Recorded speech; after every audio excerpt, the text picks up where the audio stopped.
Hello, AP History friends. This is Mr. Claus, and I'm going to walk you through how to write a long essay question, or the LEQ. As a quick reminder, the LEQ is the last portion of the AP History exam.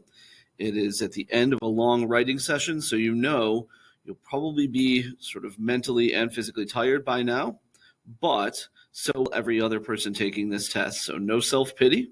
We just keep plugging away and we do the best we can. And we know that around us, around the country, thousands of students are dropping out and just can't take it anymore. And if we keep pushing on, we're going to pass them on our way to the finish line. So please do keep working.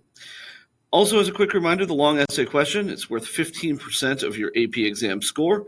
There will be 3 prompts, which will be relatively similar in structure, but probably from different time periods or with different points of emphasis. And it will be a 40-minute essay. You'll have a recommended time of 5, maybe 10 minutes to brainstorm, and then 30 or 35 minutes to write. I strongly recommend take as long as you need to brainstorm. Don't start writing without knowing where you're going. So let's figure out where we are going. So before we write, we need to plan. If you don't plan, you're probably going to end up talking about stuff, but not actually answering the question. So first, let's analyze that prompt. Look very closely at it. Look at every single word of it. Mark it up just the same as the DBQs. So read it, mark it up, and identify the historical thinking skill that it's asking you to do. As a reminder, those are the things, the skills that usually start with C. Causation, comparison, change, and continuity over time. Figure out time and place limits. What are we supposed to be talking about? And sometimes that limit is going to be bigger than you might initially see. So if you have a question that's global in scope and you only talk about what happened in France, that's not really answering the question. So figure out what time and place are we supposed to talk about? What are the specific elements of the topic? Again, if it says to talk about social impact and you talk about political impact, you're off topic. No matter how wise your analysis is, you must answer the question that is asked. And that historical thinking skill, compare or contrast, cause and or effect, change and or continuity over time. You can see that most of them start with C, so if you sort of blank, you can quickly go through those, although they're often in the instructions as well. Okay, so we read and marked up the prompt. We identified the historical thinking skill. We know exactly what we need to do. Now we need to do some brainstorming, and this is particularly important with the LEQ. All right, we can use this acronym GRAPIEST if our brain is simply fried and we can't even think about what to think about. Use GRAPIEST to remind yourself of some of the categories that you could think of. And there's 2 areas where we need to brainstorm. We need some evidence, of course. So this is specific things about this topic. And chances are you're going to need to subdivide this time. So if the topic is, for instance, a comparison question, you're obviously going to have to brainstorm the 2 things or 3 things that are being compared. You have to talk about them in a balanced sort of way. Or if we're looking at causation, we're going to have to look at, well, it was like this and this, thing A caused thing B. We're going to need some evidence about, time A and some evidence about time B. So take your time and do this well here. We also need to brainstorm contextualization. So this will be the historical scene setting. So it's stuff that is about this topic that led up to this period and this question. I find where students often miss this point. It's not a hard point to get, but you've got to be specific.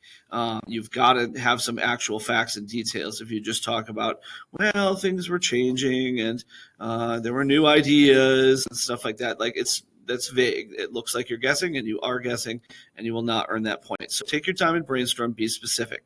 So we did our brainstorming. Now we need to decide on a thesis and a line of reasoning. All right, and we must have both of those. That's one point tied together, and it's all or nothing. So you want to choose your thesis. It doesn't really matter what you actually think in your heart. You want to choose based on the evidence you have, and since we have to frame it using a historical thinking skill, we should just take the easiest path to prove, not necessarily what we truly think. Okay, so I find that the easiest thing under a time constraint, of course, if I was writing a a graduate paper and had a month to write my paper, I would do this differently. But I don't have that. I have 40 minutes from the moment I see the question to it's due and it's done and I'm finished. So I'm going to take the easiest path I can find, and usually that's going to be to defend or agree with whatever the prompt implies. So if it says, to what extent was such and such a significant cause of whatever, I'm going to say, yeah, it was a significant cause of that. It was a big cause. Just kind of go along with the implication of the prompt. You're not required to do that, but it's going to be the easiest path probably. Okay, so if it's a compare and contrast question, again, we need to take a stand that is decisive but not extreme. So we can say that A was more important than B, or even we can say they were equally important. That's different than saying like, well, this was important and that was important. It's got to be a to what extent. And so make sure that we do that. If it's a causation question, again, our safe spaces for this are either that the thing suggested had a really big effect, or it had very little effect. But we don't want to be extreme and said it had no effect at all, or it was the only thing that affected it. And then finally, change or continuity. Again, we could say, yeah, a lot changed, or yeah, not that much changed. But again, not all or nothing, and certainly not echoing the prompt and repeating like, well, it might have and it might not have. Like, that's not an answer. That's just agreeing that it's a good question. Okay, so take a stand that is decisive or not extreme. So a difference here between the LEQ and the DBQ. You're going to be writing these essays back to back, and there are some nuanced differences beyond the fact that the DBQ is based on documents. So with the LEQ, one of our points is use historical reasoning to frame or structure an argument. And so that's causation and change in continuity and comparison. So that's an individual point on the LEQ. We should use that strategy on the DBQ, but it's not actually in the rubric as its own point. So this is actually, and this actually makes sense to me, because with the LEQ, we get to choose all of our own evidence, right? So we get to go and say, here's what we want to talk about, and we have no need, nothing is compelling us to introduce conflicting evidence. So we're just going to pick evidence that suits our argument. The DBQ is somewhat different because you're supposed to have the same historical thinking skill, but remember that the documents, the evidence in the case of the DBQ, is going to point in different directions. So you're going to have to address counter evidence. You're going to have to introduce a bit of a counter argument if you're going to use all the documents. So I think to take that into account, that's how they've structured these rubrics. So it's important here to make sure that we choose a pile of evidence that supports our case. And like a lawyer, we don't have to and probably don't want to, unless for ulterior motives at the end, and I'll talk about that in a minute, but we don't really want to introduce evidence that goes against our position in the LEQ. All right. The LEQ format is, as far as a thesis, is very simple, straight out of the Heimler's History Playbook. So we're going to restate the key parts of the prompt, the dates and whatever, and then we're going to make an argument. And we can't just make an argument. We can't just take a stand. We have to also then establish a line of reasoning. So because of this and because of that. We also do it this way and say, here's my argument as seen in this example and as seen in that example. So you don't have to do the wording if it doesn't flow exactly the right way, like you can kind of tweak it. But the idea here is that we're introducing the path of evidence that we intend to travel down. All right. So let's write our essay. We're ready. And hopefully that's taken us, 5 to maybe 10 minutes. So in terms of writing, we're going to structure our opening paragraph as an inverted pyramid. We're going to start very broad and narrow down to our claim on this topic. So contextualization, again, we're establishing the scene. We're establishing the background of this topic, what led up to and created the situation of the prompt. As I say, many students miss this point, not because it's difficult or not because they don't understand the format, but because they're simply not specific enough. They talk a lot about, ideas and changes and wars and conflicts and, kings were being too powerful. And there are all these vague sorts of things. that anybody who's educated could guess at.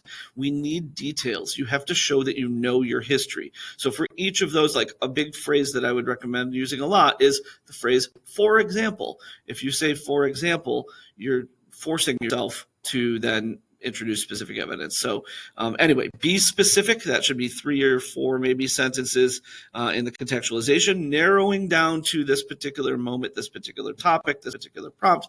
Then we take a stand as pictured on the last slide, and then our line of reasoning. So either because of this or because of that, or as seen in the example of this, and is also seen in this other situation. So if we do that, we're earning these points. So the contextualization point is earned by showing this topic's historical situation, what preceded and led up to this topic. Show your expertise of specific details. Don't just be vague. We're also getting a point for our claim, where we respond directly to the prompt, staying within the time and topic limits. It needs to be decisive but not extreme. It has to use a historical thinking skill. There's a lot there, but it really is very easy to do. Maybe a little more difficult, but equally necessary, because it's part of the same point, is adding your line of reasoning. And this is your 2 or 3 because or as seen in statements. And these will become the cornerstones of your subsequent body paragraphs. So we are outlining our essay.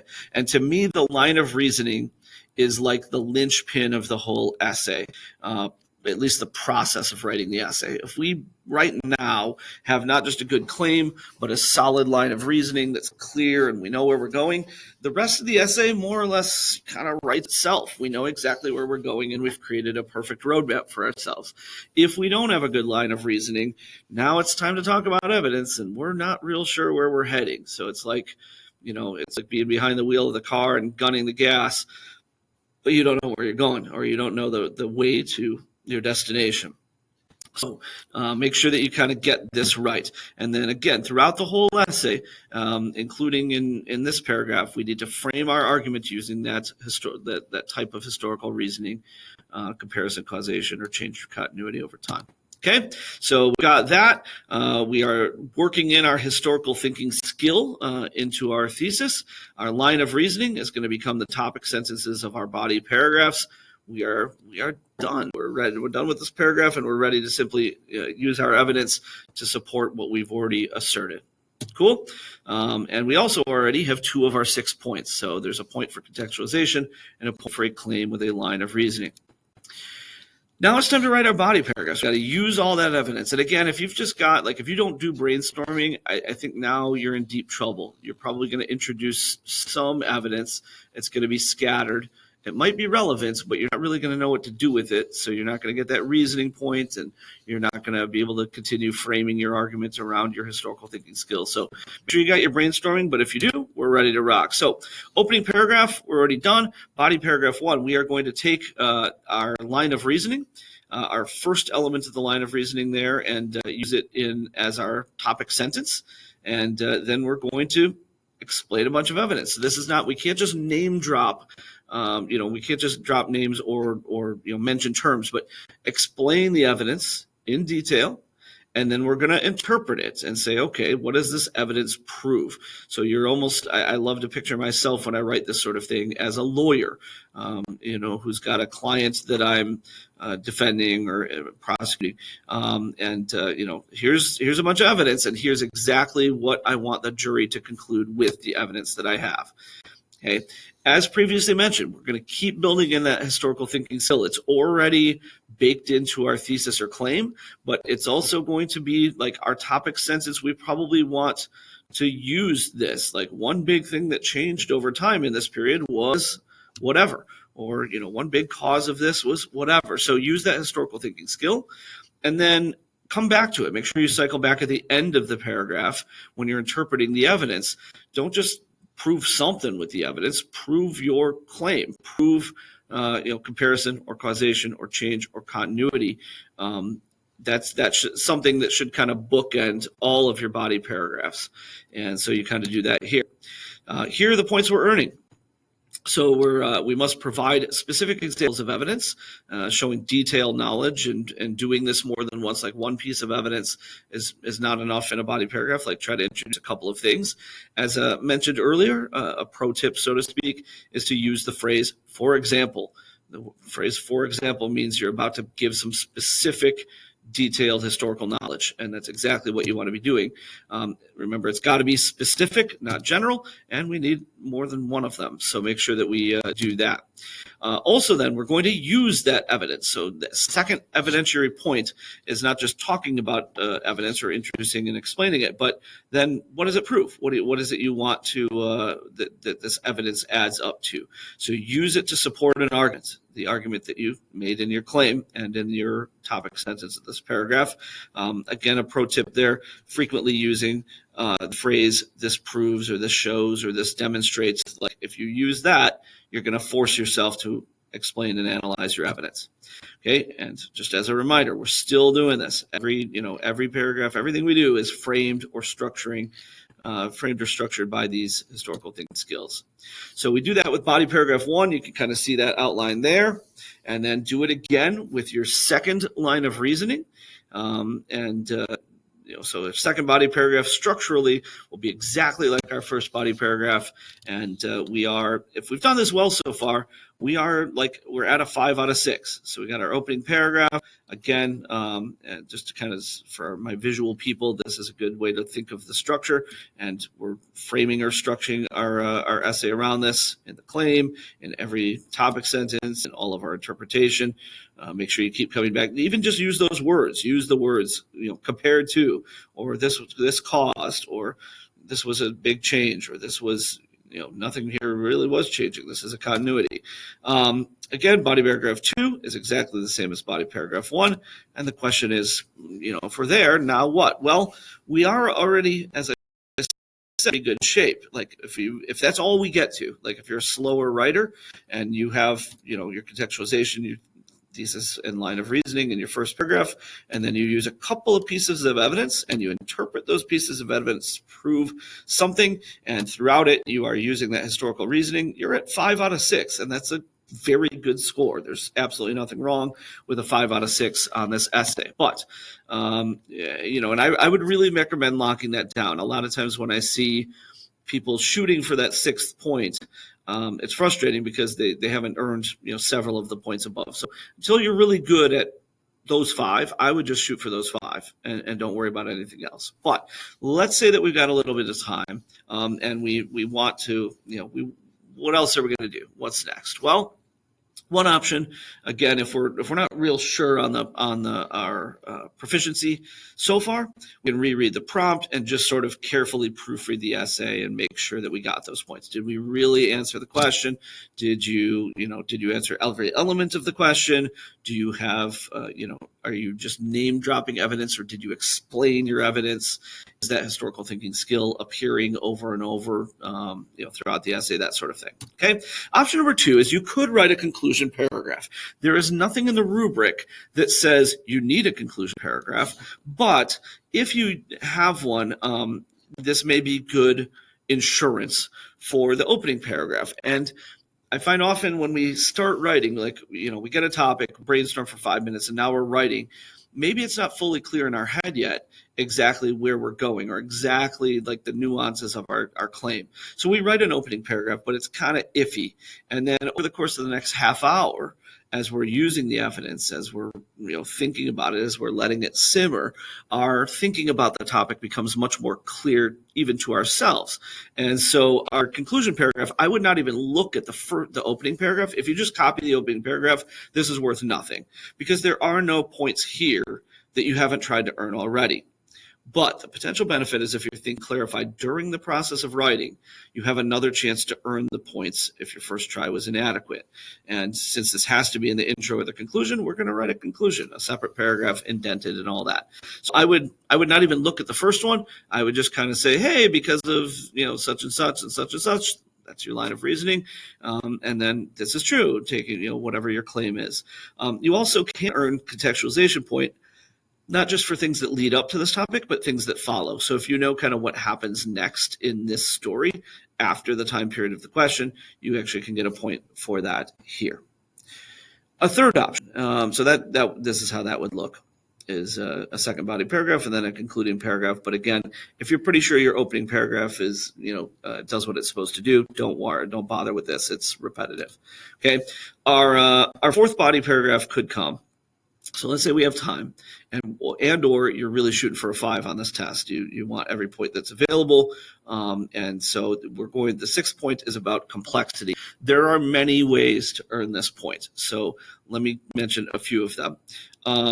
So one of them is we can explain multiple themes or perspectives to explore complexity or nuance.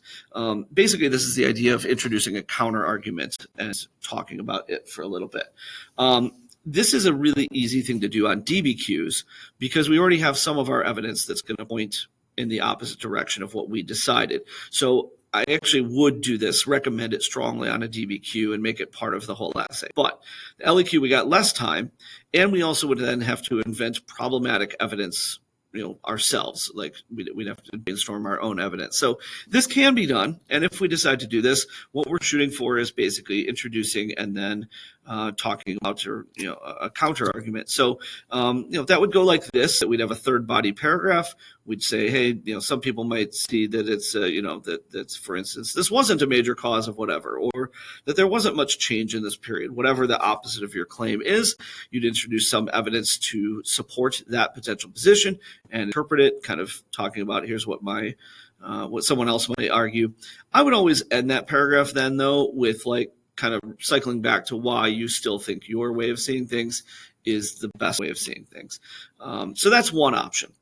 Other options, and this is 6 different models here, and I'm not even going to talk about them in detail, but you could explain multiple causes and effects, or multiple similarities or differences, or multiple continuities or changes.